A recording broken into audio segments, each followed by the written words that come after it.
ഞാൻ കൃഷ്ണൻകുട്ടി. ഞാനൊരു കമ്പ്യൂട്ടർ സ്ഥാപനത്തിൽ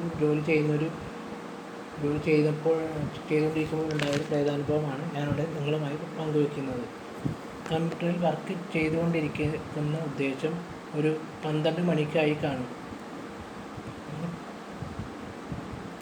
ജോലി ചെയ്തുകൊണ്ടിരിക്കുന്ന സമയത്ത് ഒരു അജ്ഞാത ശക്തി എൻ്റെ പുറത്തിട്ട് തള്ളുകയും എൻ്റെ കഴുത്തിൽ പിടിച്ച് ഞെക്കുകയും ചെയ്തു. അങ്ങനെ പലതവണ ആയപ്പോൾ ഞാൻ എൻ്റെ ബാക്കിയുള്ള ജോലിക്കാർ ഇതിനെപ്പറ്റി അന്വേഷിച്ചപ്പോൾ അവർ പറയുകയാണ്, അപ്പോൾ നിനക്കൊന്നും അറിയില്ല അല്ലേ?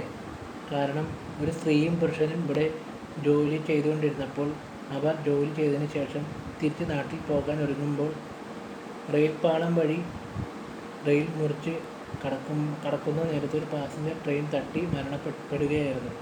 ഈ കമ്പ്യൂട്ടറിൽ സീറ്റിൽ ഇരുന്നാലുണ്ടല്ലോ, ജോലി ചെയ്യാൻ അവർ സമ്മതിക്കില്ല. അവരുടെ ആത്മാവ് വന്നിട്ട് പുറത്തിട്ട് തല്ലുകയും കഴുത്തിൽ പിടിച്ച് ഞെക്കുകയും ചെയ്യും. അങ്ങനെ ഞാൻ പ്രേതാത്മാക്കളോട് ഇങ്ങനെ പറഞ്ഞു, അല്ലയോ ആത്മാക്കളെ, ഞാൻ വർക്ക് ചെയ്യാൻ വന്നൊരു പുതിയ സ്റ്റാഫാണ്.